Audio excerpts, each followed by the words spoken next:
everybody, it's your boy Luke here with a brand new video, brand new series on the channel, brand new partner with the Gsluke DFS community, and that is going to be Thrive Fantasy. I'm super excited to partner with a prop-based DFS site because we know I put out a lot of DFS content here. We're doing a lot of prize picks content. Now we can marry the two together with Thrive, which seems like a great opportunity for some overlay. It's a up-and-coming site, not quite as popular as something like a DraftKings or something like a Prize Picks, but with that comes a lot of overlay, right? So first off, you have these GPP style contests where you put in a lineup of 5 props, and based on the likelihood of each of those props hitting, you get a payout if it ends up hitting. And obviously, the more likely something hits, the fewer points you're going to get, and vice versa. So there's a lot of strategy involved there, and because it's so new, I mean, the golf contest right now has 15 of 110 entries filled. So going to be a ton of overlay. So if you're looking at projections that are even semi-accurate this week,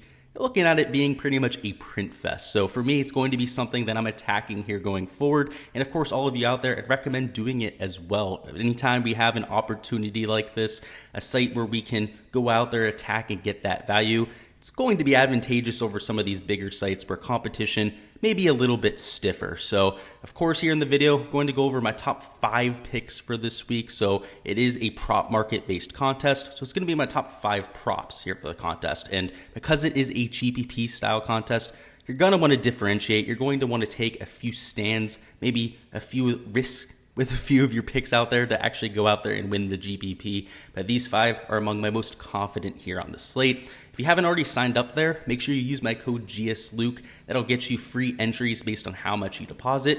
$10 will get you 2 $20 entries. The golf contest is a $20 entry fee. So if you put in $20, you'll be able to have 3 entries right there. And if you put in $100, you're going to get even more entries. So no matter what you're depositing, make sure you use that promo code so you can take full advantage of that promotion.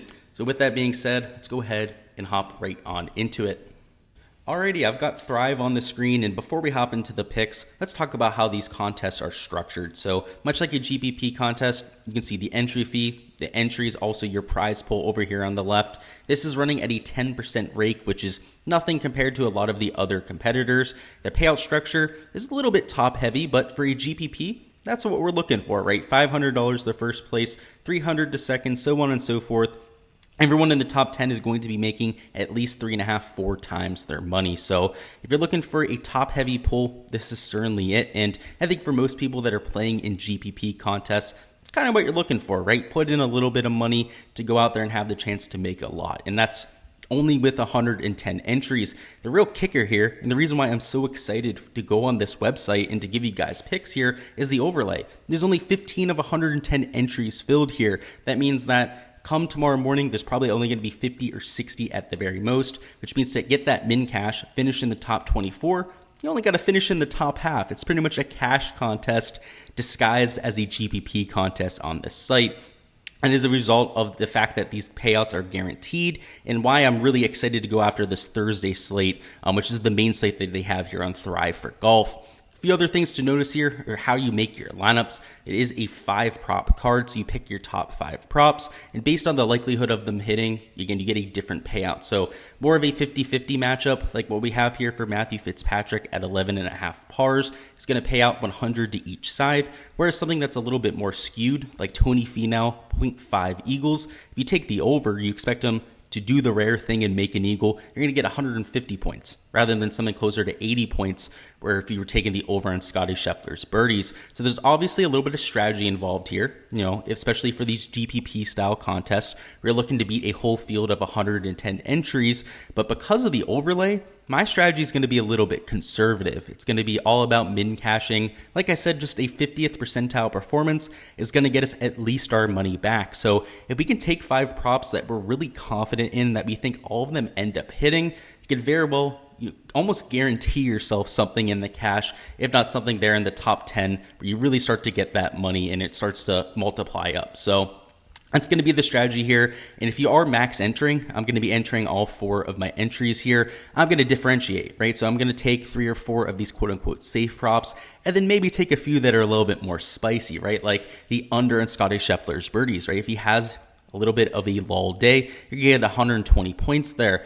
Terrell Hatton under pars and bogeys. You think that he has a day with a bunch of birdies and double bogeys, a little bit of a wild man day. Take the under there, right? Gain 125 points.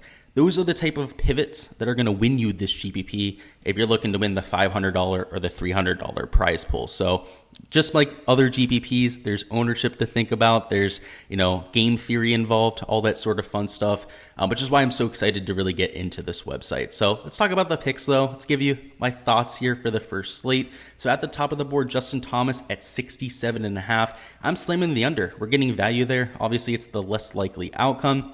And given his ability to get off to hot starts, he's not been a stranger doing that in the past. He's got the perfect skill set for this golf course. And in other fantasy formats, he's my favorite play of the week. I mean, you're talking about somebody who won at the PGA Championship. Sure, he missed the cut his last time out, but that was the week after that major win. He obviously wasn't as invested into that event as other events, or at least likely wasn't as invested into it as he was for other events. And before that, he was on a massive made cut streak. So I'd expect him to get right back on the wagon, go out there, get back on another made cut streak, but more importantly, it is a par 70 setup.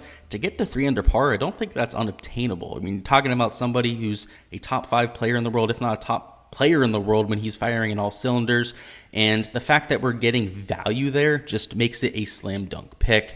In reality, I think you could have made this 100 to 100 in terms of the strokes on there, and I think it would have been a fair enough play on the board. But given that we're getting that extra value, makes it one of my favorite picks. My favorite pick on the board, though, period, has to be the Rory McIlroy prop at the bottom. And I think most people are going to take this. So if you're looking at a game theory aspect, perhaps trying to fade the chalk, right? If this goes wrong, you'd end up being in a great position. I would be with Rory McIlroy. I'm obviously slamming the under. He's at 69.5 strokes. For a par 70, he just has to shoot under par. And much like a Justin Thomas, we'd expect him to shoot something at least 2, 3, maybe even 4 under par at this venue. So it is a 50-50 there. The one caveat is I'd expect it to be extremely popular. So like I said, if you're looking for a pivot, maybe take the over there, or then, take a bunch of safe picks elsewhere. But myself, I'm not going to have the stomach to go out and do that sort of thing, as it's probably a chalk pick worth taking. Next up, let's go to the top. So we're going to go with Matthew Fitzpatrick here at 11.5 pars. And this is one of the unique props to this site, right? On Prize Picks, a lot of these other prop sites, we're not able to bet on things like pars. And for Matthew Fitzpatrick, he's an absolute par machine. He's very consistent, very, I should say, conservative out there with his play, is not firing at pins. He's always, playing the percentages. An analytics guy at heart, and all of the analytics guys love themselves pars, and that's because they're going to hit to the middle of greens, 2-putt a lot more than their peers, and when they're given opportunities to go out there and be aggressive, they'll do so, right? On par 5s, easy par 4s, for example. But on those harder holes, they're going to take their medicine, and for him to get to 12 pars, I think that's more than reasonable. He's somebody who, like I said, has one of the higher par rates of anybody on the PGA Tour to begin with, but particularly at hard golf courses. Like I said, he's a little bit more strategic than most players. As long as he doesn't go out there and make something like 5, 6 birdies, we're going to be relatively safe here, because I'd expect him to have a relatively clean card, make 1, maybe 2 bogeys at the very most on the slate, which gives us at least, like I said, 3 to 4 birdies to work with on the other end. So I do like that there at 11.5. I'll be taking the over with 100 points. So just a 50-50 prop. Next prop I'm taking is Shane Lowry, the under on 4.5 eagles plus birdies.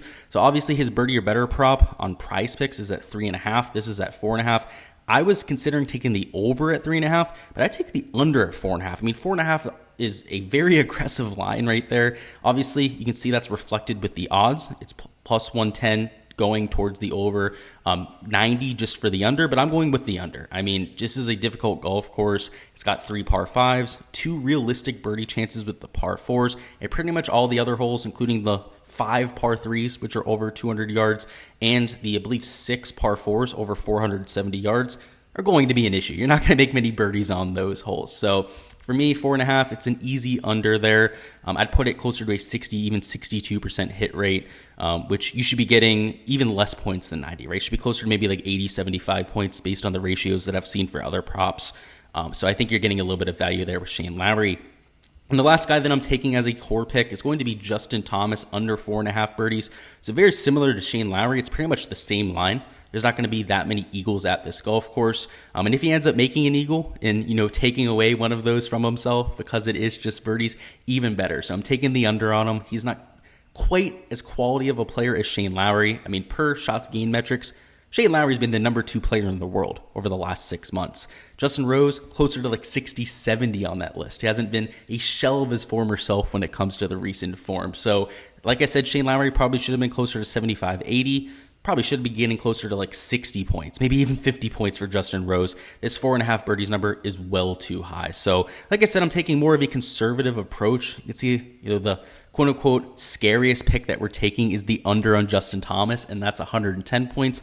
And he's a world-class player, right? Would not blow our mind if he shot 3 or 4 over par, 3 or 4 under par at this event, excuse me. So this is the card I'm going with. And like I said, it is a 4 max entry. So I will be entering all 4 entries and I'll be differentiating, right? So maybe taking the over on Tony Finau in a slate, because if he hits at 150, it's going to completely break the slate. You're going to have it to win the GPP. Perhaps going to the over on bogeys for Cam Smith. Maybe you think he has a rough first round, right? Plus 115, especially because it's not plus 110. You're getting the extra 5 points there.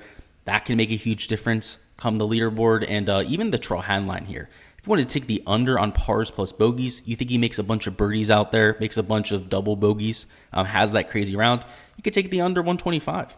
Right, and try to differentiate yourself that way. So it's a interesting format. Like I said, it's a marriage between props and DFS, and I absolutely love what I'm seeing so far. All right, that's all I've got for my first Thrive preview. If you guys enjoyed what you're seeing, first off, make sure you smash the like button, but also when you're signing up, make sure you go ahead and use my promo code. I'll put the graphic on the screen again. Again, $10 gets you those 2 free entries, and of course, $100 gets you, I believe, the 4 free entries. So in either circumstance, make sure you use that code to take advantage of the promo. I appreciate all of your support here on the channel, guys, a whole ton. It means a ton. Obviously, bringing on these sponsors is just another way to grow my channel, be able to invest back more into you guys. So just more to come, and excited for all the partnerships to come as well. So I appreciate all of you out there. Best of luck with all of your Thrive lineups here for this week, and expect to see even more content come Thrive for the US Open.